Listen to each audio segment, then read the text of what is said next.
Hello, everybody. Welcome back to Every Day is Friday 365. I'm your host, Matthew, and remember to subscribe so you can join me on this journey where every day is Friday. Today, I got a really special guest joining us, Maurice. He reviews beer on YouTube and on Facebook, and today we're going to be diving into the history, the craft, and what makes beer truly great. Let's dive right in. Thank you so much for being here today, man. Oh, hey, thanks for inviting me. It's a pleasure. Yeah, and you have spent decades just not drinking beer, but really learning the history and understanding the craft, and I'm really looking forward to this podcast. All right, thanks. Yeah, I've got a ton of information. Yeah, how's life been treating you lately? Good. Life's been treating me good. My son, he bought a house in the fall, so we were helping him a lot, in that November and December, and finally, we're kind of settled down, and we're going to start painting some rooms in our house. Now that he's gone, we've got an empty room we need to paint, and go from there. Empty nest. Here we go. Yep. Start up the engine. Do you know what I mean? For the listeners who may not be familiar with your work yet, can you give us a quick rundown of what you do? All right. I have a YouTube channel, and I also post on Facebook beer reviews, and sometimes I do other things. Like right now is dry January, so I've done a few soda reviews and NA beer.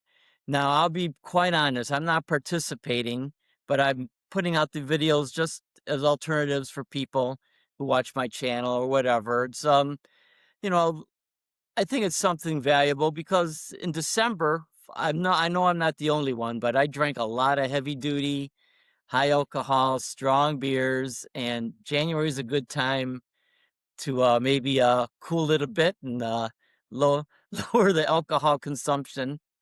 So dry January makes sense for some people. For me, I'm pretty well based on drinking. I don't drink every day. I mostly on the weekends, 2, 3, sometimes 4 days a week, but that's about it. I'm not constantly drinking 2 or 3 beers every night. That's not me anymore. When I was your age, yeah, I was doing stuff like that, but not now. Now, your Facebook page and YouTube will be in the description down below for everyone listening that wants and watching that wants to go follow you. And it's funny how you say that because like studies show like Gen Z is drinking less alcohol than any other generation before them. You know what I Right. mean? Like that's a pretty good statistic. Like the beer industry is going to be scared here in a couple of years. They should be. They already have problems. I knew last year was the first time in decades that more breweries closed than opened. Now there's still like 300 something breweries opening every year, but you got 400 something closing. So it's shrinking. I don't think it's all due to lower alcohol consumption. I think it's because of different alcohol consumption. Look at the spirit industry. They've really boomed and they've gone into different flavors and the canned spirit cocktails and stuff like that. I think has really negatively affected the beer. And statistic I saw years ago in Colorado legalized pot, that beer consumption lowered there. And so I'm sure now that more states have legalized, I'm sure that's a factor also. Yeah, I So, mean, especially those little skinny cans that everyone drinks nowadays, those White Claws and all those. I mean, right. the Happy Dads, the bigger ones. But I mean, these a lot of people nowadays, it's just vodka and sparkling water, and they like to say that it keeps them hydrated throughout the day. Yeah. Well, alcohol of any kind is dehydrates you, but s- sparkling water and it's people like the sweeter flavors too of these drinks. I know I went to beer because I do like the malt and there's sweetness in the malt, but I like the hops and that's what led me to craft beer. One of my favorite, the first one of the early craft beers I drank was Anchor Steam Beer out of San Francisco, and they're a lager. They're no longer in business. They closed couple years ago, unfortunately. But I discovered them on a trip to San Francisco. A friend of mine had several cousins living in Northern California, and we went there. And I discovered the Anchor, and I snuck a couple six packs in my bag on the way home. So that's that kind of really turbocharged my experience. So I like hops. I like IPAs, but I like when I first was drinking craft beer in the '80s, that it wasn't they didn't really have IPAs. IPA was not a thing. It was pale ales and amber ales, ESBs, lots of stouts and porters, and that's where I learned to drink craft beer. A lot of darker beers, porters and stouts, and I like the big robust flavors you get in those drinks. They're roasted barley and malts, and really really good, and I really enjoy that kinda experience. Like, I'll drink coffee black. I like black coffee because I like that roasted flavor, and so stouts and porters really, meet that for me. Interesting. How do they make it like that? Well, when they dry malt, they nowadays, they can really hone it in, so they could, dry it to be really light colored. That's where you get stuff like Pilsners and Helles lagers. Then you can take more time to roast it, and it gets darker. And you get caramel malts, the stuff there like amber, like in Oktoberfests. Those type of beers use a Munich caramel malts, and then you can get roasted malts that really dark. That's what they use for porters and stouts. And they also roast barley. They don't even malt it; they just roast it dark. It's like a coffee beans almost, how brittle and they are, and they add that like beers like Guinness and other stouts will add that. So it gets really it's like a chef. You're mixing in the blending in all the different ingredients. I know a big thing nowadays is finding these newer hops. There's a lot of experimental hops out there, and they blend them to get the flavor profile they want in a beer. You can blend the malts, blend the hops. Beer is really complex, and on top of that, there's so many different yeast breeds. You can use some yeast. Yeasts have after flavors too, so that could add to the beer experience. So I learned all this when I was home brewing. I started home brewing in the mid '90s, and it really enhanced my knowledge of beer by actually getting my hands dirty and making beer itself. And I learned what different ingredients can do. Supposedly, the humans wouldn't be who they are today if we didn't drink beer years and years ago, like Egyptians' time, because that was the only way to know the water we were drinking was kind of purified. Right, right. The alcohol is a preservative, and also when they make beer, they boil the water, so that helps out a lot too. It cleans up the water. Back in medieval times, everybody drank alcohol. They had what's called small beer or table wine, really low alcohol, but it was enough to ward off the bacteria and stuff that was in all the water. They weren't very hygienic back then, so there was bacteria everywhere. I found something fascinating today. Todd was actually telling me that in the late 70s, early 80s, that's when Coors Light was actually introduced into the Midwest. It was not over here in Michigan at any time before then. It was just like it was not allowed over here. So it was Oh, that fascinating to hear that some beers are like that. yeah, that's correct. Back in the '70s, most beers were regional. There were only, I think, 10 or 11 beers that were distributed nationwide. You had like Budweiser and PBR and Schlitz and Pabst. I mean, Miller High Life. But for the most part, beers were regional, and like Coors, they didn't go over to east of the Mississippi. I discovered Coors. We were on a field trip. I was in a geography department back at Wayne State in the '70s. We went on a field trip to Iowa, and we were all anticipating getting Coors. So we went to some supermarket and picked it up. Well, they don't pasteurize. And we went to the supermarket. It was supposed to have been cold. Well, they had cases on the floor in the aisles. They weren't they weren't keeping it proper, but we still bought it and drank it anyway. And I'll be honest, I wasn't that impressed. It wasn't Coors Light yet. They just had Coors Banquet beer. But yeah, Coors wasn't in like Stroh's. People would trade Stroh's for Coors because Stroh's wasn't available west of the Mississippi and Coors wasn't available east. So people would do stuff like that because Stroh's was a big brand, but it was still only regional. That's amazing because like that reminds me of Yingling here in Michigan. Now it's here in Michigan like today, but last year you had to go to Ohio to get it. Right, right. I would get Yingling once in a while whenever I travel. We always travel down to Florida every winter, and I'd pick up a 6-pack of Yingling. I like the black and tan. That's a mix of their porter and their premium lager, which I see the premium lager isn't available in Michigan yet, but got the premium light. But I remember Yingling. A friend of mine moved to Virginia, and I would visit him every year or so. And Yingling didn't even have their traditional lager out yet. They didn't come out till I think '87. The traditional lager. We were picking up Lord Chesterfield Ale and their original porter and bringing it home. And the Lord Chesterfield Ale is just a nondescript ale, and the porter was a good solid porter. Those times were thin back then for beer. If you were looking for something other than the mainstream macro lagers, you were looking hard. Yeah, what were some of the first beers that you were introduced?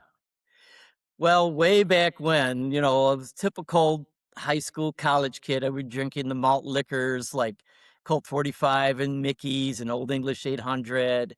Then I settled in on basically I became a Budweiser drinker. I drank a lot of Bud till about the early mid 80s, and then I just focused more on craft beer. I mean, I drank craft beer whenever I could find it. Mostly was imports. I would drink like German lagers or English ales. There was a few beer bars that had a bigger variety. Like the first experience I had with the English ales, I went to we there was a bar in Detroit called the Ye Old Tap Room. It's near the border of Grosse Pointe, and when we went there, they had over 100 beers on tap or in bottles, and it was what a rarity back then in like '78. It was something else. It was a scavenger hunt held by the geography department. And when we went on it, and it ended up, that was the end, the Ye Old Tap Room. And we had dinner there and drank beers. And it was a revelation. Say, wow, they got actually different beers readily available that you could have. So we'd once in a while, go to a party store and you'd see something like that. You'd pick it up.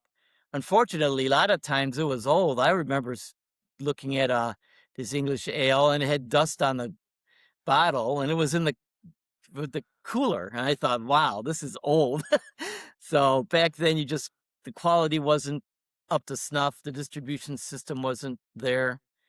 But that was also drank the cheap liquors like sloe gin, or the cheap tequila that you'd mix in with orange pop and things like that. But as I got older, I found out that I could drink better things because they were available. So tell me about this. So you went to Wayne State and you went on a scavenger hunt and you ended up in Right. the tap room and over 100 beers in one place in the late '70s Yeah. sounds insane, tell you the truth. And back then it was. I was shocked to see a place like that. They had like 20 beers on tap. And most bars you go to back then had like 2 or 3. They would have the beers on tap of what account they were working with. Like they were with the distributor that handled Budweiser. So they would have only Bud products on tap. Or one that did Miller, you'd have Miller products on tap. Around Wayne State, a lot of the bars had were Miller accounts. So most the dive bars and whatever around the campus had Miller and Miller Dark. Now, I've tried to look up information on Miller Dark, 50 years later, and I'm not sure if it was really a dark beer or it was just a beer, a regular beer they added caramel coloring to, because that was known back then they would do stuff like that. So, it was the way it was back then. The people Beer was just a cheap commodity, and people drank it for the most part just to get drunk. Now, were the beer commercials in the late 70s big back then? Yeah, they were. They sold a lot of beer through commercials and, all the bikini models and, stuff like that. There were commercials like that, I don't know if they could put on TV nowadays. Sometimes I go to a couple bars nowadays and you can see the Budweiser old like some of the old posters and you're like, wow, they put these up like a while Right. ago, but like they're showing a lot there in some of the old They Budweiser posters. Right. Yeah, they were pretty interesting that they felt that, beer was for, working class men, and they marketed directly to them. Personally, maybe they should go back to that. Now they're Yeah, going there's to not like they're going to the Budweiser's going to like the horse, and now they're doing like some other stuff like that. I mean, Bud Light, they kind of ended their whole career there for a hot second, right, and they now they're really coming back. messed up there. They just misread their market, that's for sure. The problem is there's nothing wrong with enlarging your market, but you can't turn off your bread and butter people.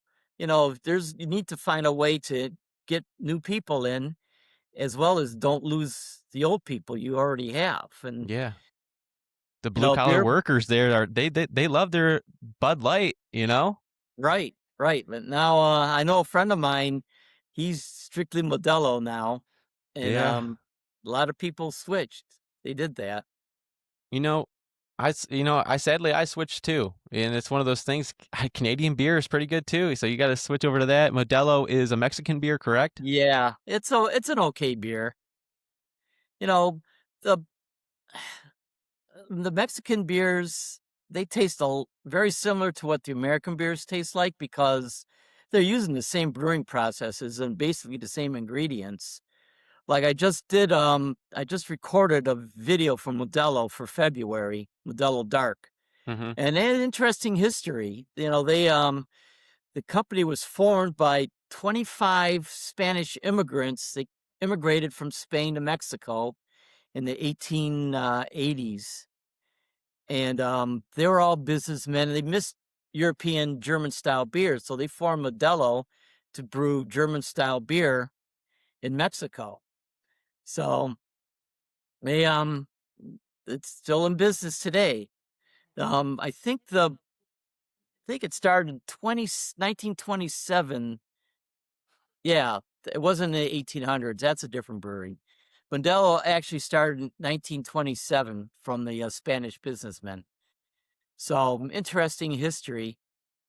Yeah, all these beer companies have very interesting history. I mean, I'm a drinker of Miller Lite with my buddy because he drinks Miller Lite. Kind of like Yeah, that's the beer I drink because he drinks it whenever I'm right. with him.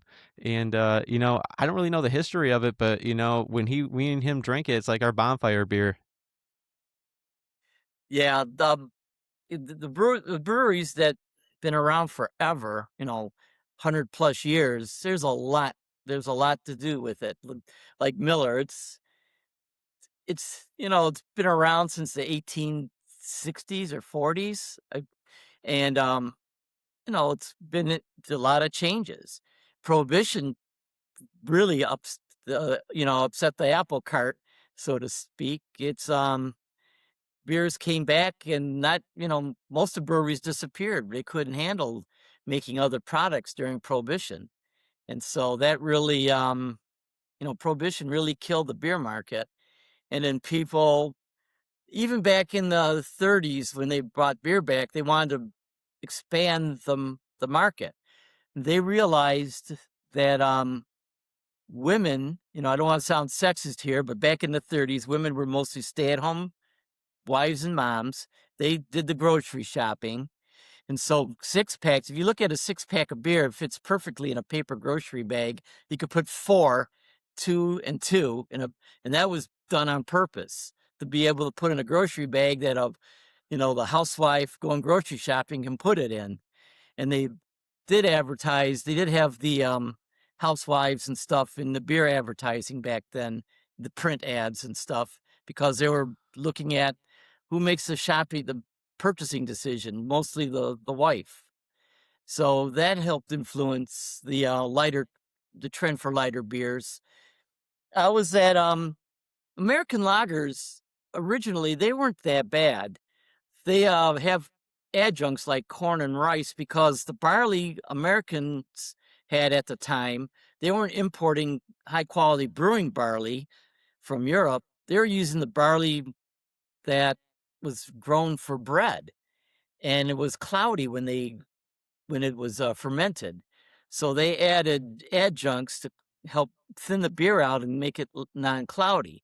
So that's why they would go like 25% corn and 75% barley malt.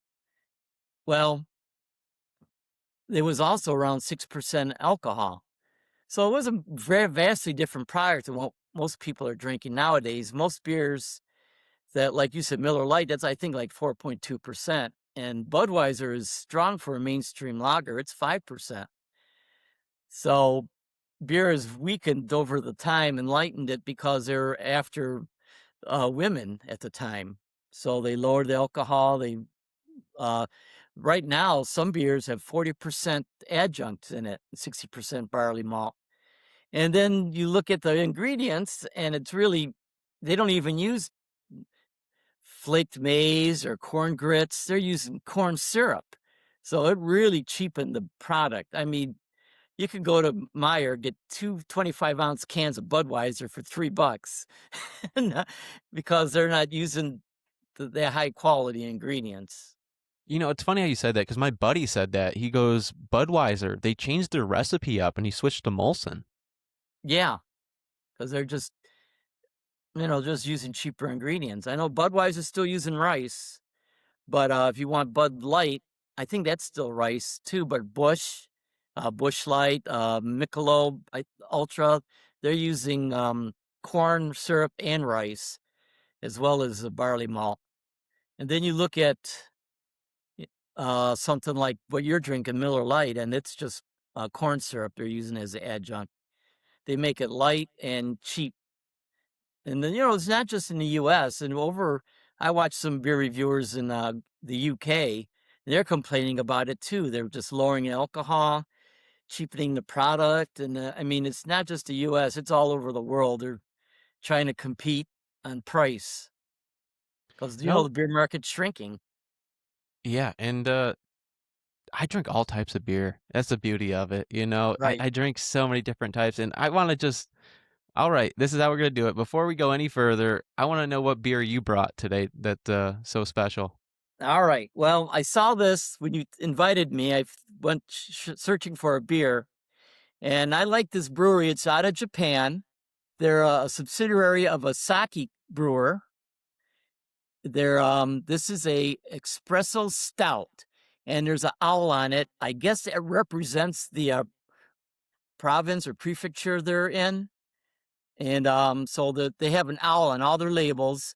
It's called Hitachino Nest. That's their brand, but it's brewed and bottled by Koichi Brewery 1823 Incorporated. And like I said, they're a sake company.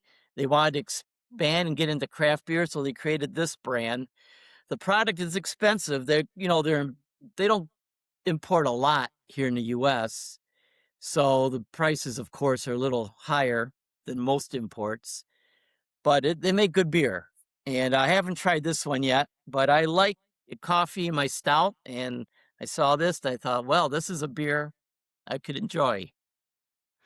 Yeah, Well, I could take it out if you want right no, now. I would love to. I brought a beer myself. Okay. Yeah, it's Michigan Two Hearted IPA. Oh, that's an excellent beer. Oh, it's one of the top beers in the United States.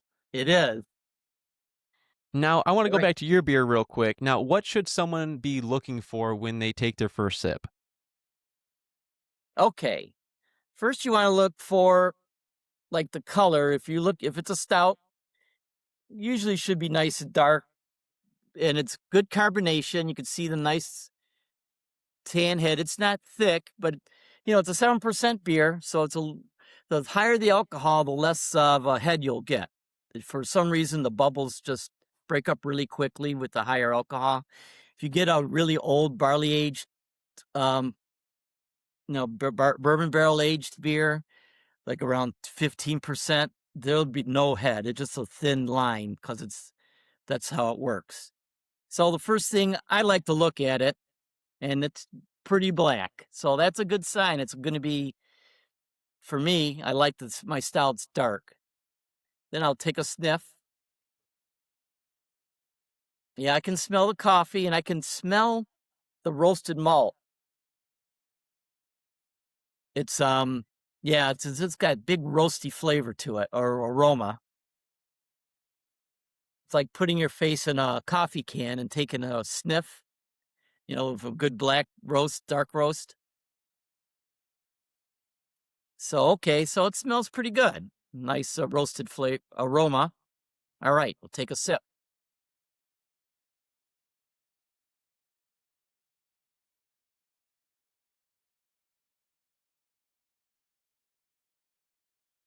Okay, now beer drink tasting isn't like wine where they spit it out. You want the full flavor to hit your tongue and go down your throat. All right, so right up front, it's got a dry roasty flavor, and that flavor is pretty dominant.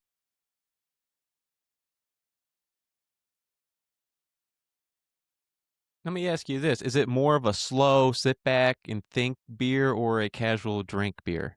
This is more of a sit back, casual, enjoy, think about, because like I said, 7% alcohol, and that's not a guzzler type of beer. Although Two Heart, it's pretty high too. It's It's a 7%. 7% also, yes. So yeah, Let me it's a little correct it. different though. I'll It's correct this beer too, and it's a different beer. Maybe you could tell me a little bit of the history about it. I know it's named Two Hearted is named after the Two Hearted River in Michigan. If right. everyone could see Larry it, I'm gonna Bell open was it right now with my bottle opener. Every day is Friday, all right. so I never drank on a I'll place. podcast. But tell me a little bit of history if you know any of it.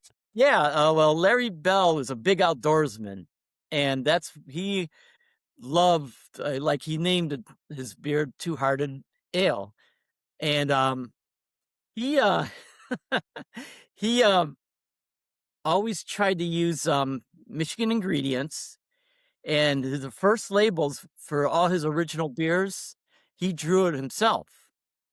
So if you look, I've got a shirt for the original. He didn't. I don't know if he drew that one. He might have, but I know all of his original labels were hand drawn by him. Two Hearted didn't come out until the 90s, and I don't think it was a regular release until like the mid 90s, but it's big. Half of Bell's production is Two Hearted. You So know, drinking this is like drinking a piece of American Midwest culture. it is. They there's a subcategory for IPA, Midwestern IPAs, and that kind of is the prototype. Founders Centennial IPA is another good one. Two Hearted only uses Centennial hops for their hops. So it's a single hop beer, which is rare nowadays. And Two Hearted is consistently ranked one of the best IPAs in America year after year. I know that for a fact. A lot Right. of people talk about it, but like you said, it's around 7%. It is 7%. It's a high alcohol count. It is. People don't realize. I mean, when I was drinking, a 5% beer was considered strong. You get a malt liquor at 5.5%. People are saying, "Wow, that's a strong beer. You got to be careful." And now all these IPAs are 6.5, 7, 7.5%, no problem. And then they got the double and triple IPAs that are like 8 or 9%. It kills me. You see these 9% IPAs in those big 19-ounce cans. It's hilarious. People, that's all you need is the one. Oh, exactly. It's one beer, two beers, three beers down, 6-7%, you're gonna feel pretty good. Even like we were talking about, like those like White Claws, those are 5%, and a lot of women drink those that are like smaller. I mean, you got Right, to think about like your size and everything when you're drinking beer because it can catch up to you. right. It does. It does easy. Because bigger guys, they they can pound down the 12 pack of some macro lager like Miller Lite or Budweiser, and they don't seem to be affected all that much. But you get someone like me, if I drank a six pack, a 5 or 6% beer, I'd be pretty affected. Yeah, exactly. And I just want to shout out to everyone if they were interested in the Every Day is Friday koozie. They are in the description down below on the website. So if you want to check that out, we got shirts, t-shirts, hoodies, hats, and koozies for your ice cold beer. If you're interested, Every Day is Friday, everybody. All right. Now, I want to ask you this. If you want to go into your beer a little bit more, I'll feel more fascinated into that. But I do want to ask you this as well. Like, when did you first start noticing like craft beer popping off everywhere? Um, I'd say the late '80s, because that's when breweries were popping up everywhere. Um, you were getting a lot of beers from every state didn't have a huge amount of breweries like they do today, so you would get beers from all over the country coming into Michigan. Their beer stores, if you go to a good beer store at the time, you'd find beers from Oregon, California, Maine, New York, all over. Well, one of the things that kind of disappointed me is that craft beers pushed a lot of imports off the shelf. I guess they feel there's only so much shelf space, and so craft beer pushed the imports out. Well, then when Michigan was getting more, and not just Michigan, but other states are getting more and more breweries, the beers from other states are getting pushed out because now all of a sudden you had a lot of local beer that people are interested in. So so back in the '80s or late '80s, that's when you noticed a lot of craft beer, and there were more specialty shops converting to some shelf space to craft beer. Usually it was different kinds of wine and things like that. And but then they started making room for beer. And then there's places that specialized in beer. And right now, if you're looking for a beer, now you might not find it at your favorite store, but if you hunt around, you'll find it. I notice in my rotation, I have a store rotation because not every store carries everything. I mean, there's a lot of product. So even a Total Wine, which like going to, they don't carry everything. So there's a couple beer stores near me that they'll carry stuff that Total Wine won't carry. Total Wine will not carry tiny breweries. Some tiny breweries maybe got some local distribution deal to put their beer in that shop, and there won't be at Total Wine, but it'll be there. Or there's just like one place I go to, they don't carry much. Like I love Sierra Nevada, but they don't carry much. They carry the big name, but like they don't have the Centennial Ale, which is their holiday IPA. They don't have the barley wine. They don't have the um, Narwhal, which is their imperial stout. But they'll have other stuff that I don't see at Total Wine. Like they had what was it? Yeah, they had CBS. It's CBS is called originally it was called Canadian Breakfast Stout. It's a variant of KBS, which is originally Kentucky Breakfast Stout. And what they have what's called a breakfast stout, which is their imperial stout. They age it in bourbon barrels, hence they gave it the Kentucky Breakfast Stout name. And then the Kentucky Breakfast Stout is KBS with maple syrup added to the brew. So it gave them the Canadian Breakfast Stout. But they don't put those names on. They just call it KBS and CBS. Well, they had a 4-pack of CBS there, a couple 4-packs. So, Total Wine wasn't carrying that. And then they have 2 bottles of Sam Adams Utopia, which is 30% alcohol beer. pump it out once a year. But I asked him, I know it's ridiculously expensive. And I told him, so you're selling this for $250? He said, no, he's selling it for 330. It's like a half liter of beer. And I thought, man, it's too rich for my taste. So those 2 bottles are still there, but it's been like 3 weeks. I don't know who's going to buy it. I Maybe know I you, maybe won't. a beer testing episode for you, that like 100th episode or something like that. You never know.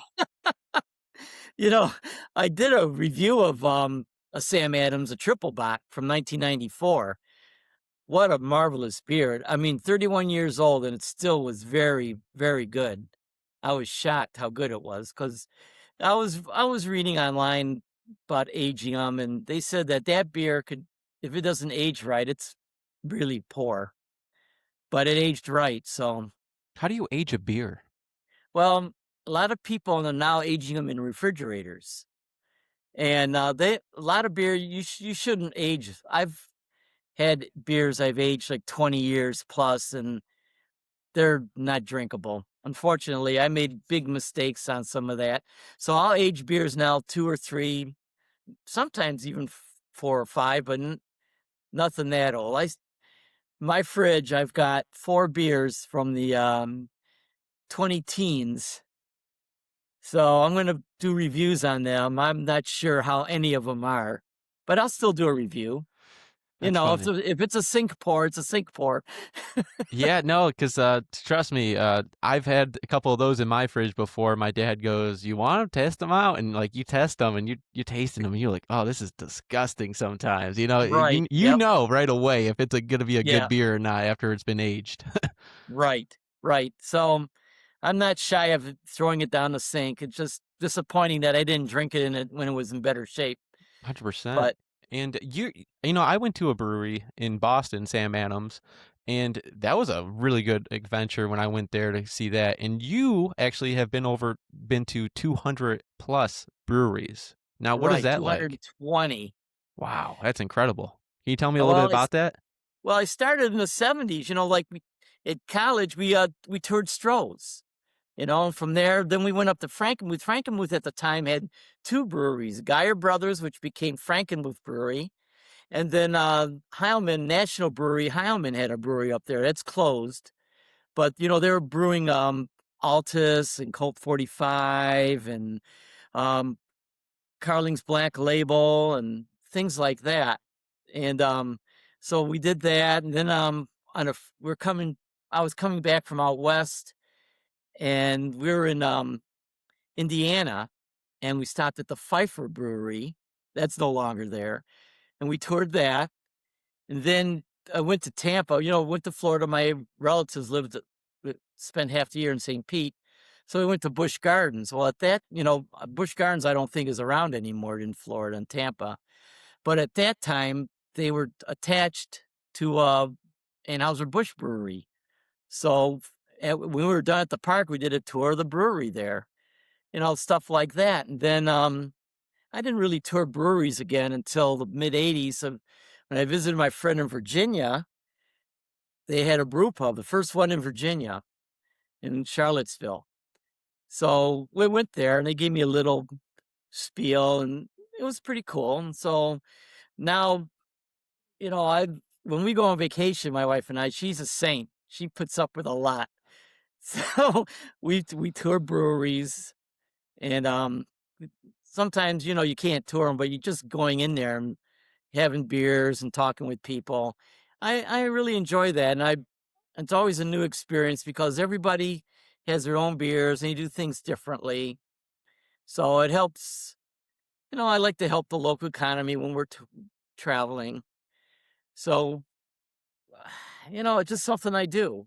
Yeah, And can you walk me through a process of going to a brewery? I mean, do you usually walk out sure, with the six pack? it depends. Sometimes I'll walk out with beer. If I really like what I've had, I'll go to a place, and sometimes I'll have a couple beers. Sometimes I'll have a flight, and just to get a sample of. If I like the flight, then I'll order a beer, a different beer. I know I try not to order the same beer I had in the flight because I just want to get a full gauge of their operation. And if they like it, and a lot of places will have beers in coolers, some places don't. Some places you have to ask them and they'll can it right there from the tap. It's like a growler. They'll fill it there. But Now, the do you thing is, taste a difference taking it straight from the tap at a brewery? it's a little different. Yeah, because when they can it like that, the carbonation, it fades fast. When you get a growler or something, you need to drink it in the next couple days. Because if you don't, then it tends to get flattened out, which, it's too bad, but that's the reality of it. There's no perfect seal. Even though they have the long plastic tube and they put it in the bottom of the bottle or can, it's still the carbonation is going out. So but I still do that. And but if they have a cooler and been impressed with all their beers, I'll pick something out. We were at the Witch's Hat in South Lyon, first time we were there, and I had a beer. I had their Imperial Stout, which was an excellent beer. So we went, they had a full cooler of all kinds of different beers. So I picked a double IPA, and my friend's wife said, "Oh, you're not going to pick the one you just had?" Because they had 4-pack of that. I said, "No, I want to try this," because I knew that beer was good. And it ended up being a hazy, a New England style double IPA, which I was surprised. I thought it might be regular West Coast style, like um, Two Hearted, but it was a hazy. It was like an M43 style. And that was fine. It was a good beer. So you just never know. You pick something up and you go with it. I've picked I up a almost lot of picked up beer. a M43 for this podcast because I'm Matty B43 in my artist name. So I almost did it. I was close to Yeah. it. Yeah, the B43 is the brute version of M43. Which one would So you recommend more? I'd recommend the M43 more. It's a solid hazy.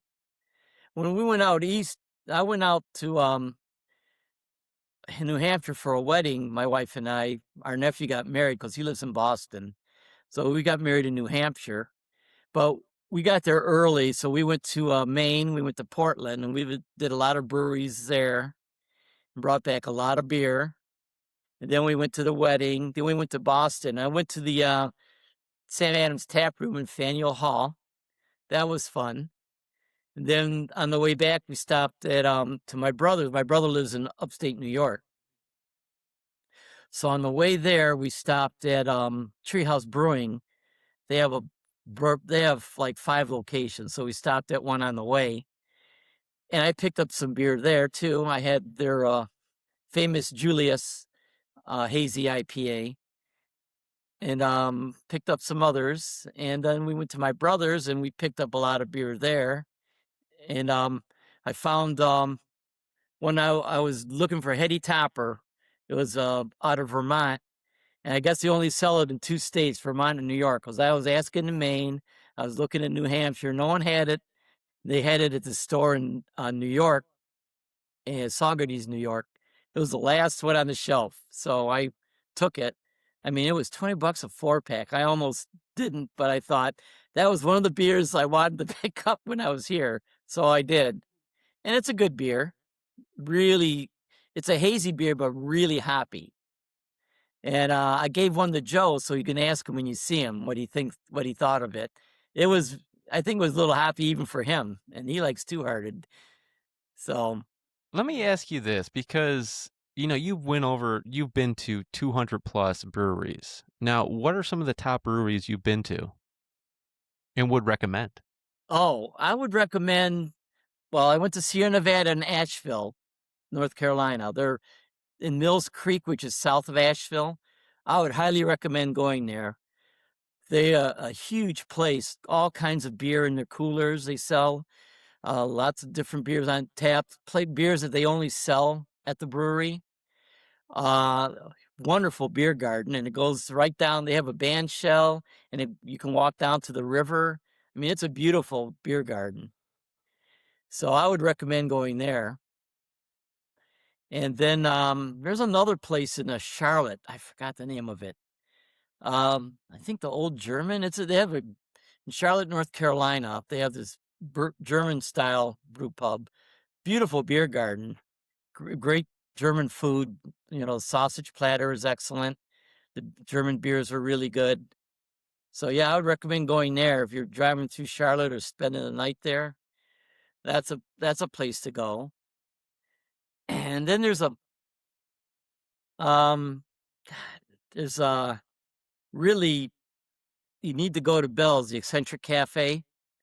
That's a place. Their general store is right attached to it, and they have their T-shirts and beer and all kinds of neat stuff.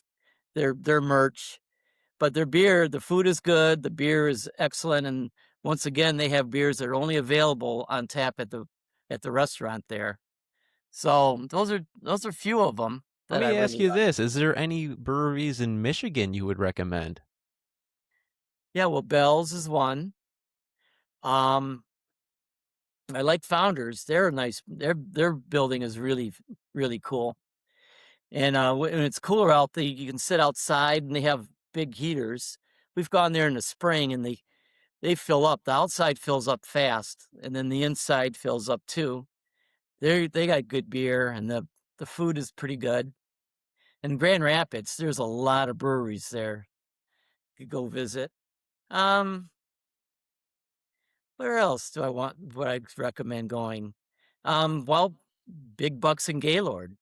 That's a fantastic building, and the beer is good, and we've got you can get good meal there too.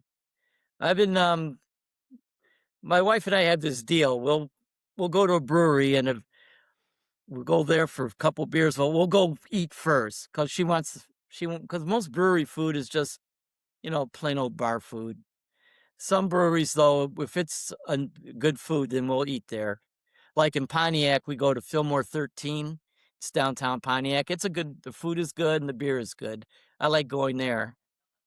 It's a smallish place, but it's a nice atmosphere.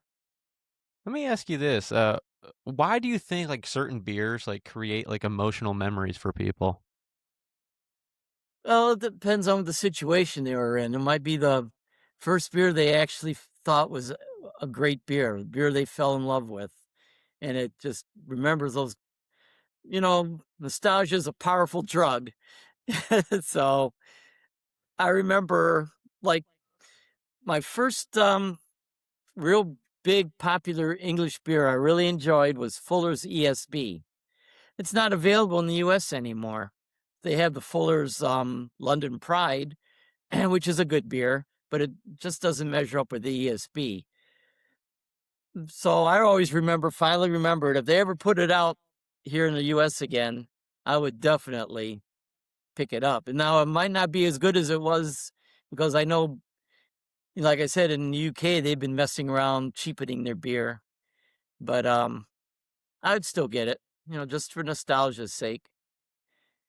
And I picked up 12 pack from Bell's. They're selling an old school.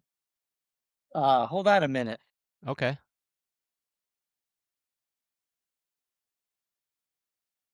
The throwback variety pack, all beers that are they don't make anymore. So I decided to pick that up, for, like you said, nostalgia. I You know, like I'm- the Best Brown Ale. It used to be the winter favorite. the first beer I ever had was my dad let me taste it. I was probably about 12, okay? But it was just a sip. And it had a widget inside the beer can. Have you ever had a Oh, beer that had a widget inside of it? yeah, Guinness Stout, the Nitro. Okay, and it was so fascinating because he was like, "Look at this," and he just poured a little cup, and he had like me, my brothers, and my friend. We all just tasted a little bit because we never tasted beer because his dad let him taste the beer. So my dad's like, "Well, I'll let you guys taste beer too for the first time," Right, And we all were like, "Oh, it's disgusting," but it was like they were talking about this widget that's inside the beer, and there's so much so right. fascinating inside of it. It's a lot to it. Yeah, the thing is that widget has nitrogen in it. And unlike carbon dioxide, which will stay in a liquid, nitrogen won't. So that's why you get that big whoosh when you open the can, and then you pour, and it looks like you're pouring chocolate milk in there until it settles. It's pretty cool. cool technology. Isn't it? And do you remember your first beer? Yeah, my grandfather he lived in Port Huron, my dad's dad. He always had a fridge full of Carling Black Label in the tall bottles, we'd buy a case of it. So I was like about 14, 15, and he let me have a bottle of it. I know he shouldn't have, but hey, what the hell. So that was the first beer I ever had, Carling's Black Label.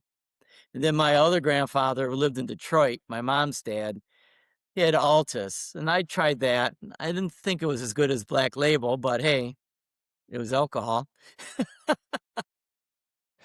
And you're actually someone that actually has made beer before. I mean, you won awards brewing beer, and I'm going to ask you, man, what started you home brewing in the mid '90s? Well, it was a trend of people were talking about it, and it was kind of getting popular. And I knew a guy who homebrewed in the '80s, and his beer was hit and miss, to be quite honest. But I remembered, and then my father-in-law, he was a winemaker, so he gave me some equipment, some excess equipment. So I bought more equipment so I could do the beer because he had winemaking equipment. I couldn't use all of that. So I decided to get into it, and I really enjoyed it because I really liked the grittiness, of making the beer, the the grains. Sometimes I'd grind up the grains, and get the hops in a hop bag to just soak it in the boiling water, and just the tactile things of making the beer. And then you got to do it right, because if it gets infected, then the beer is bad. You have to make sure everything is clean. You got to be immaculate, because you don't want foreign bacteria to infect your beer. You want that yeast to grow and create the alcohol. It's just, I thought it was fascinating. I really got into it, and I was starting to get into some pretty wild recipes. Like, I was working with some people. They had they were originally from West Virginia and still had family there that owned land. So they'd come back with wild ginger. So I used that in a stout. I cleaned it and ground it up and put it in the beer and brewed it. So I had a ginger stout. It was actually pretty good, and I still like ginger anyway. So I thought it came out pretty good. And then I made a double Hefeweizen, Hefeweizen, German wheat beer, but a Bock. So it was like 9%. I only made a half batch, so instead of 2 cases, it was 1 case. But it was strong, and it was pretty good. I really liked it. But I don't know, I've kind of gotten out of home brewing. I wanna start back again. I've got everything cleaned up, and I've got my stuff organized, and I'm ready to go. Just got some ingredients, and I'll be able to do it. Let me ask you this question because, like, when you say like some beer have like big explosive flavors, like, what does that really mean? That means, to me, it's the flavor is just overwhelming. It just fills your whole mouth. All your taste buds. It just dominates. Like a really heavy roasted malt stout will do that, or like a two hearted. The hops really dominate on that. Although a good IPA will have a little residual malt sweetness, especially the aftertaste. You get a little sweetness on that.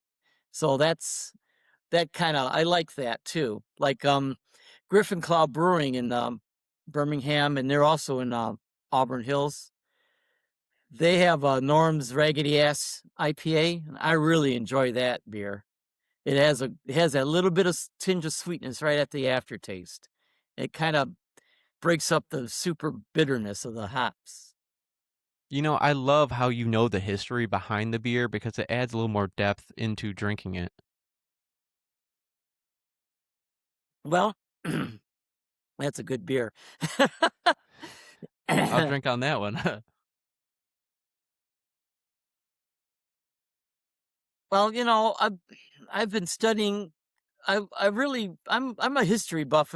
Always been a history buff, and when I get into a hobby, I really want to get into history of the hobby. Like here, I bought this book in 1979, a paperback, and back then there was only 56 breweries in the United States, and the vast majority of them were regional. And then they have some imports in here, but this was my go-to book for at least 15 years till other books I discovered were coming out. But, you know, most of the breweries in this book, they're gone, which is, that it's a history thing. And so I've read up on history. And then when I do a beer review, I'll do a history review of the beer and the brewery. When I do my reviews, oftentimes I will add something to it, especially if it's beer from a brewery I haven't reviewed before. So I really enjoy bringing those facts out. I think it's a little something I add. It's a little different than a lot of beer reviewers do. I like to add a little history to it. So Now, that's what I think is my unique thing for reviewing. I really do think it is because I love the history. You knew about Two Hearted more than I did. I only knew a couple facts about it, but you know, like you were saying, the taste of it fills your whole mouth with flavor, and that's what beer's supposed to be like. Right. Um, and even though like I learned something from you, like the Miller Lite, it's corn syrup, like stuff like that, like like little things like that. You kind of like, and then you're talking about like, was it like Bud Light you were talking about is made with rice? Yeah. So, like, stuff like Yeah, that is like very regular Budweiser. fascinating. Right. Now, what See, worries you about the future of craft beer right now? well, the more beer, no breweries closing than opening. Um, the thing is, I hate to sound negative, but I see, I see more shrinkage in the future, at least for the next 5 years, because we have to rebuild the beer drinking culture in this country. Most people my age, I'm 69, and man, beer was big for my generation. You go to a party and nobody was. Oh, girl, the women had wine coolers, but we had beer. And sometimes, people would drink liquor, but now it's not like how it is now with bourbons. It's like you go to a liquor store, there's 50 bourbons in one spot. It's amazing how many bourbons there are. And then all the flavored drinks that are mixed, flavored alcohol drinks, and people are attracted to that. It's sweet, and people likes, it's inherent. And people like sweetness is kind of like built into us, I guess, of liking sugar. So Beer usually like symbolized like community and like freedom. right, right, it does. It's how communities get built. And like you said, civilization. People started, the theory is people started growing grain so they could have beer, and it's like that. It's funny because back in medieval times, women were the primary brewers. They brewed at home, and they would, if they had excess, they would sell it. The men were bakers because that was a commercial thing. Women weren't allowed to be commercial ventures. So men were bakers and the women were brewers. And then when the men discovered you can make more money brewing, they kind of shoved the women out, and then took over brewing. It's a funny history with Oh, it's that, very fascinating history because beer is indeed. considered a male drink, but for a long time, women were the main brewers. Yeah, and like I was saying, I love the posters and the commercials that come out of it, the Super Bowl, and sometimes the funny jokes that come with it. Like, have you ever heard of a Irish firecracker? No. Oh, okay. There's one right there. It's another That's beer that I that. picked up from the bar. It's called Camping Beer, American Blonde Ale, beer for folks going camping. It's a Michigan beer, I found out, and this is a 5% beer as well. Is So that a Brew Detroit? Yes, it is. Okay. Have you had it before? No, I haven't. I haven't had that before. I'll tell you how it tastes right now. All right.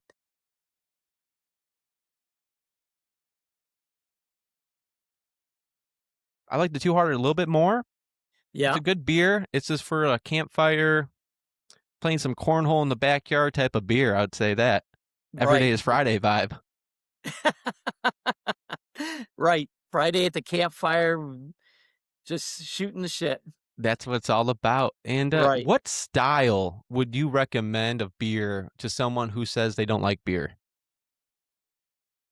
Well, I have to find out why they don't like beer. If they don't like it because it's bitter or whatever, then I would recommend drinking something like what you just had, camping beer. That's not a bitter beer at all. And it's more like a mainstream lager, right? What you Mm-hmm. just had. I would recommend that, or even just a regular macro beer like a Budweiser or Miller High Life. They're a little on the sweeter side. But if you're really wanting to try beer, I would not recommend of something like Two Hearted, because that will really throw you off with the flavors. Now, would you If you recommend really like a want to get into Sam craft Adams, like beer, Oktoberfest or something like that? yeah, I would recommend like an Oktoberfest, a German beer, German lager. German beers are great beers to become a beer lover on. I mean, their products. I mean, they've been brewing for centuries. They've got it really to- tuned in their beer. I mean, it's some people think it's their beer is boring because it's very on point. They say it's a Helles lager. It's a Helles lager, and they all kind of blend in together. That's the weakness, because there's not much variation between one brand and another. But they've got it tuned in. Their beer is really good. If you're looking for a good quality lager, I would recommend German beer. You know, you doing so many beer reviews online, being a YouTuber and being on Facebook, have you ever hunted down a beer that just because you just saw it on a beer review online? Yeah, plenty of times.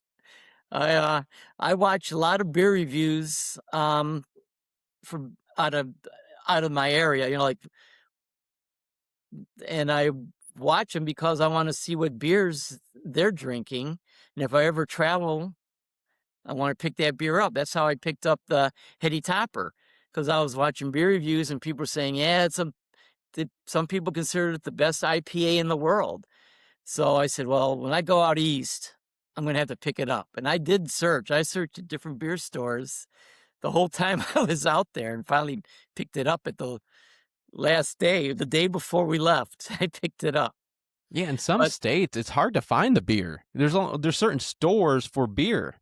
right. Oh yeah, right. And I know when we went to Wisconsin, I don't know if it's still like that, but you know, they had beer stores, and you had to go to the store, state controlled, and pick it up there. And Pennsylvania was like that too for a long time. If you wanted to buy beer in Pennsylvania, you had to go to the state-run beer store and buy a case. You couldn't buy anything smaller than a case of beer. I'm pretty sure Ohio is like that as well, and I think some states, even Sunday, you're not allowed to buy some beer. Right. I think Utah is still like that. And some states have a limit on how high alcohol you can sell for a beer. That's So fascinating. I know Utopia, Sam Adams says that they're not allowed to sell it in 13 different states. And I know Utah is one of them. That's a standard. They're very limited. But I saw that California was one, and I was shocked. I thought California of all states have a limit for beer, because they make some really interesting beers out there. But it is what it is. Now, you've watched a lot of YouTubers on beer reviews. Now, can you mention some of those beer reviews that you've seen? Sure. Sure. I like one guy. I got to pronounce his name correctly. I don't want to mess it up. But I like Joe Sinagaglia. He's out of San Diego, and He's he's a big IPA guy, but he also in December he did all stouts. He does the stout Decembers, and they were all almost all were barrel aged. So he was drinking some high end 15% plus stouts. But he's I like his he's down to earth, and he doesn't censor his language like I do. I make sure I don't really swear or do stuff like that. But he doesn't censor himself, which I enjoy. And then there's another one, Louisiana Beer Reviews.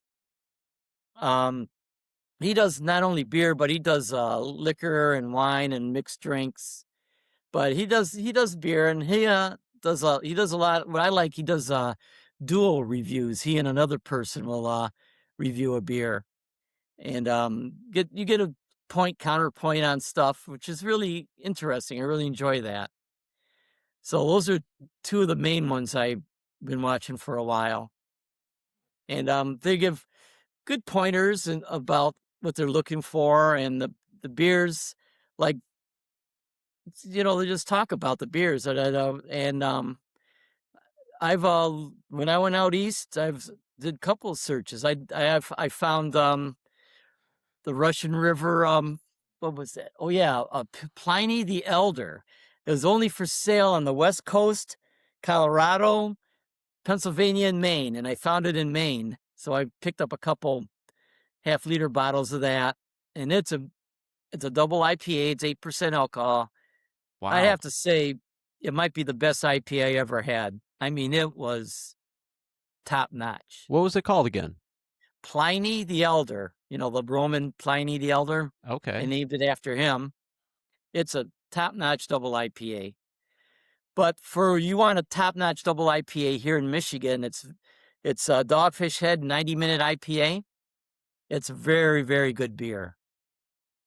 For a double IPA, it's around 8% too. But it's a very, very good beer. Now, with you doing beer reviews on YouTube and Facebook, what are some of the feedback you've gotten? Um, on YouTube, I don't get a lot of feedback, unfortunately. Most of it's, praising me and saying, "Oh yeah, I've had that," or "Thanks for letting me know," or "I didn't even know that was available," or things like that. Not a lot of feedback on YouTube. It's mostly friends of mine that comment. So I don't, so they're saying okay and thanks and enjoying stuff. So I don't get, I guess I'm lucky. I don't get a lot of negative feedback, which is okay. At least we're not in the prohibition and we still have beer, you know? Right. Oh man, what a nightmare that was. Yeah, what keeps your beer reviews so fun and electric? Well, because I enjoy the beer, and I enjoy I enjoy showing what I know and what I like to everybody. I've been talking to people for decades about the beer, but I'll be honest, I used to be a snob, thinking, "Oh, why are you drinking that crap?" And I don't do that anymore. One, it's counterproductive, and two, it's not necessary. You like what you like, and I'm not going to dictate what you like. You can't dictate to me what I like, and why do I feel that I can do that to you? So I don't do that. I've quit doing that years ago. So you drink what you like, and that's good. If I can introduce you to something different and you might like that, that's more power to me for doing that. Yeah, what has beer taught you the most? Um, I don't know how to enjoy myself, have fun, help socialize, because people talk about, "Oh, what is that? It's black," and they say, "Oh, well, it's a stout. It's a stout made with coffee," and things like that. Because everybody, whenever I go to a get together, or people come by and say, "What are you drinking now?" it's it's always something to talk about. So that's always nice. Yeah, I mean, your beer reviews, it's always fun because you see so much history behind the beer and the craft and everything that goes behind it, and the history is so powerful because like not a lot of people know the history behind like lots of the beers they drink nowadays. Right, right. And also, a lot of people don't realize that how many smaller brands are owned by big boys. That's I don't call that consider that disturbing trend because these companies, big companies, are help supporting smaller brewers that put out, craft beer. Now, some some big companies, I'm sure, put pressure on the smaller acquisitions to put out some more friendlier type of beer. And I've seen it, like New Belgium, they put out this the Voodoo Ranger line of beers, and it's definitely not for craft brewers, craft drinkers. It's low lower bitterness, high alcohol, big cans. So I like to joke that it's the malt liquor for craft drinkers, craft beer drinkers, because it is like 9.5% alcohol on a 19-ounce can. I think, man, that's a lot of booze. That's So a lot of the companies like Budweiser are buying up all the small beer companies, you're saying? Yeah, they're like Goose Island out of Chicago and Wicked Weed out of Asheville, North Carolina. They're owned by Anheuser-Busch. Or AB InBev, because it's scary because AB InBev, the merger, 60% of the beer sold in the world is brewed by them. That's a huge, scary statistic. Yeah. Let me ask you, what excites you the most about the beer industry right now? Oh, I've been really turned on by the barrel aging. I've been really, really getting into it, and a lot more breweries are doing it now, and some are really doing really good. Some of them are really good at it. And I'm just excited by it. It doesn't have to be a stout to be barrel aged. There's place in Kansas City, Missouri called Boulevard Brewing, and they barrel age all kinds of beers. They barrel age um, porters, cream ales, sour beers. It's really quite a lineup, and they're really good at it. Their beers are quality, and they really age the beers in really good barrels too.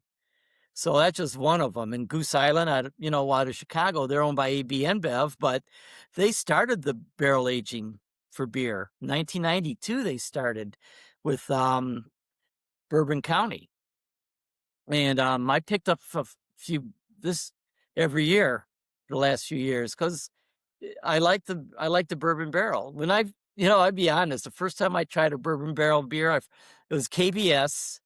And I thought, man, I really don't like this because a lot of bourbon. I said, it's just so much bourbon. But the more you get used to it, the more you're thinking, wow, the bourbon really does enhance the beer flavor because you get the flavor from the bourbon that's residual in the barrel. And then the barrel is their oak. So oak has little vanilla flavors and stuff like that. And then they may add different things like I've really enjoyed KBS. They had um ex- a chocolate coffee uh KBS I had, and that was really good. I mean, I just been getting more into it. I guess I'm getting more used to the bourbon and the beer because I really enjoy it now. That's so interesting. Can you tell me more about the barrels and the beer and how does that all work together? Is Okay, the well, type the of wood? bourbon industry is required by law to use fresh white oak barrels. So, but you can only use it once. So those barrels are sold after they're used. And for years, they were selling it to like the wine industry, um, like the Scotch distillers in Scotland were buying them. So then now brewers are starting to buy them. There's more companies distilling bourbon now, so it kind of evens out. But so they'll age their beer in a bourbon barrel either 4 months, anywhere to 2 years. Goose Island has they released this year called a double barrel stout, bourbon barrel stout. So they aged the beer 1 year in a bourbon barrels. I think it was Heaven Hill bourbon barrels. Then they transferred them to a new batch of bourbon barrels, still used, but completely different batch of barrels. And they aged it again for another year. So now you got 2 years of aging before they bottled it. Now it's pretty pricey. I seen it at Total Wine for $40 for a half-liter bottle. Wow. So, and once again, it's not in my price range. I'm not going to buy a bottle like that, but I'll buy a $25 bottle occasionally, but not a $40 bottle. Let me ask you, do you think like craft beer is like losing its identity or just like evolving? Because like a Two-Hearted bottle, like you're saying, like it's a fish on it. First time I ever saw this, I was like, is this gonna taste good? Like you know what I mean? Right, So it just I think the label does a lot for people picking up the bottle. right. A lot of craft beers now I see they're using like almost an abstract art on the label, but there was a couple breweries, I think Arvon, they use out of Grand Rapids. They have these beautiful scenes painted on their label, and I bought the beer because I saw the label. I said, "Well, it's a beautiful label." But a lot of breweries, like you talked about Sam Adams, they've kind of disappointed me with their labels in the last few years because it's the same label, just different color. I If think you we look need at to their bring beers. back the beer posters with all the women on it because that will bring back a lot of the culture. Really steal that stuff from the bourbon drinkers, huh? I don't know. It might be the beers talking right now, but Right. but like I was saying though, like we were talking about the beer posters and the commercials. And a lot of that influences how people buy nowadays their beer. Oh yeah, advertising is huge. If you're like I took a marketing class back in the 90s, and the prime example was Corona. They said it's funny, they can get a low quality, low priced Mexican beer, get a highly paid ad campaign in the US and sell it as a premium product, which is true. They can, if you have a good ad campaign and really follow through on it, yeah, you can sell almost anything. Just And like what is it, Dos Equis, the most interesting man in the world. You know, right. you I get see they brought the original guy back. I just saw a okay. commercial with them. That's what you got to do. You got to do things like Right, that to make it so special that people are like, oh, I see myself as that. right, right. And also people see the Dos Equis, they say, "Oh yeah, I remember that commercial with that guy," and I'll try it. Or like a And they made Corona, like like you were saying, like a Corona, right, like I'm gonna relax. I'm gonna drink a Corona with a lime. right. Yep, throw that lime in there. That might make it more drinkable. Now, why does beer naturally bring people together? That's a really good question. I don't because it's a drink a lot of people could enjoy. I mean, there's so many different versions of it, variations, that people with totally different tastes can still get together and and are drinking beer together, and they just form a bond like that. You don't see people uh, sitting around the campfire drinking like a bourbon on the rocks. They're drinking beer usually, and then sometimes you'll see them drinking wine coolers or the mixed cocktails, but mostly it's beer. Yeah, especially when they're playing cornhole in the backyard. Right. That's a simple drink. You can just keep it in the cooler. You don't have to worry about mixers or anything like that. Yeah, I mean, even at stadiums, when I went to Pine Knob, the amphitheater, and you're listening to music, you're having a nice cold beer. It's a good atmosphere. It is. Yeah, beer is really good for gatherings. And I think when with people, I don't know, maybe that's why beer sales aren't booming anymore, is because a lot of people are going solo. they're not socializing as much as they used to. Yeah, you're probably right on that one. That's pretty accurate. Yeah, because I know, you know, with my son, he's 33, but he doesn't like beer. He doesn't like he actually doesn't like carbonated beverages, so naturally he doesn't like beer, but he'll drink an occasional cider, and but he does like mixed drinks and wine. So that's what he primarily drinks. But he doesn't drink a lot. He only drinks occasionally, very occasionally. Yeah, it's fascinating because So my cousin is like that. He doesn't like the carbonation. yeah, I mean everyone has their thing. So he never drank like a Coke or a Pepsi either because of carbonation. You know, it's funny also because like I've heard from my neighbors a little bit older, and they've said back in the day after high school and a little bit after high school, they would be like going to like just random Kmart parking lots and having a party. Everyone from school would meet up there and they would have like a gathering all the time. They all have beer and good times. Yeah, we never really met in the parking lot. We'd go in some field, some big old empty field, and drive out there and sit around the car, sit on the hoods of the cars and drink beer and stuff like that until the police came and chased you out. Tell you tell you pour out your beer outside the door and then go home, get home, you know. Right. Yeah. It's not like that like the good old days anymore. No, if you get caught underage drinking, they're gonna arrest you. Yeah, don't drink and drive out there if you're listening or No, watching this no, right now. This I is don't. I'm glad my wife does not drink at all, so I kind of got my own designated driver, but it worked out. I've been married 30, gonna be 37 years, so things are going well. congratulations on that. Let me ask you, if you could talk to your younger self about beer, what would you say? I'd have told myself, skip trying to get the high alcohol beers to get drunk because that's not the way to go. Those beers I ended up really not liking them. I just drank them just to get drunk. The flavor was not for me, and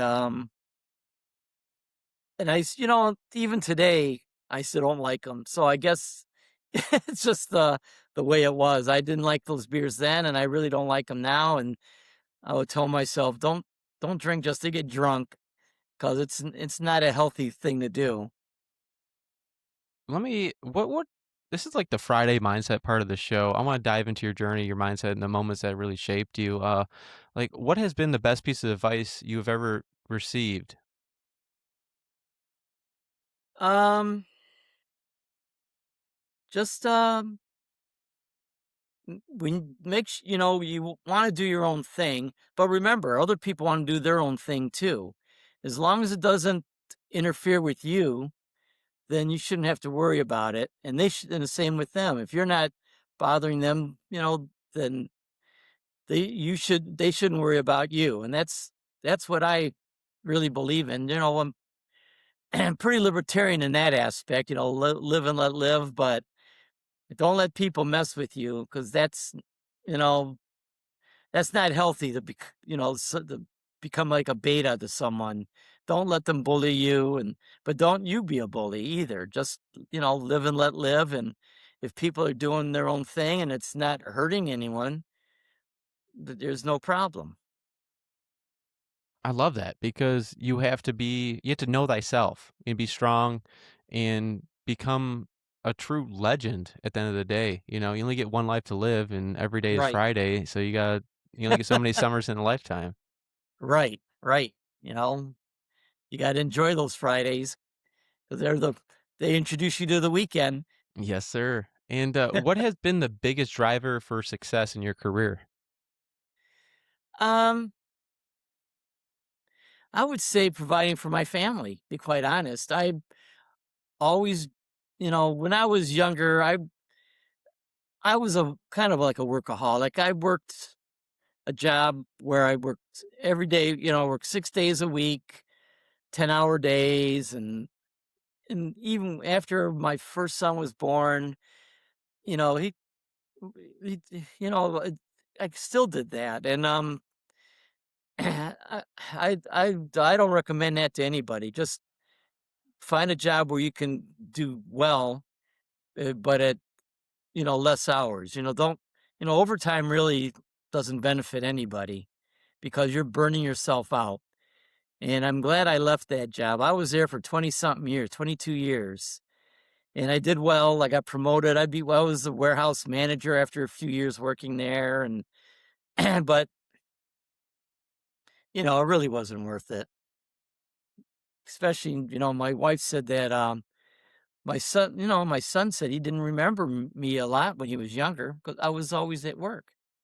Saturday morning, when I've got a different job, when I started working, I worked for a defense contractor after that. And it was, 5 days a week, some travel, but not much. And I was always there. And that made a big difference. So that was what my driving force was, to be successful, but keep my family in focus. I love that. It's a great point. The show is called Every Day is Friday, as you know, and Friday has a special energy, whether it's like freedom, excitement, or just feeling of accomplishment after a long week. I want to hear from you. What does Every Day is Friday mean to you? It means that I can do what I want and have fun doing it. And as long as I'm not causing too much trouble, I'm good to go. I love it. Every day is Friday mentality, and Yep. this is your chance to leave the listeners with something powerful. Is there anything else you want to share?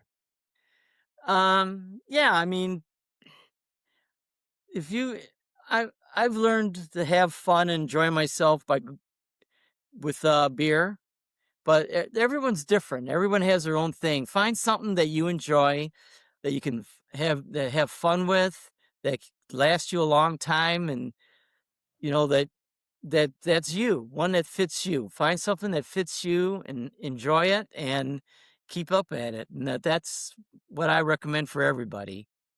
I really enjoyed this podcast. It's the first time I ever had beer on the podcast, so I Uh, appreciate you being on the podcast and yeah. sharing your stories and experiences. And all your information will be in the description down below, but I want people to know where to follow and support your work. All right. Well, you can follow me on YouTube. My channel is called Mr. Moda Man Review, Moda Man Reviews. And then on Facebook, it's just my name, Maurice Huffnagel. Like I said, everybody in the description down below, go give him a follow and, share this podcast with everyone you know. Thank you for sharing your stories and experiences, Maurice. I really All appreciate right. it. Hey, thanks for having me on. I really appreciate talking to you. And like I said, to everyone listening out there, stay tuned for more amazing stories on Every Day is Friday 365. If you enjoyed this, make sure you share, follow, and keep that Every Day is Friday mindset going. Stay inspired and make every day feel like Friday. Until next time, everybody. All right. Take care.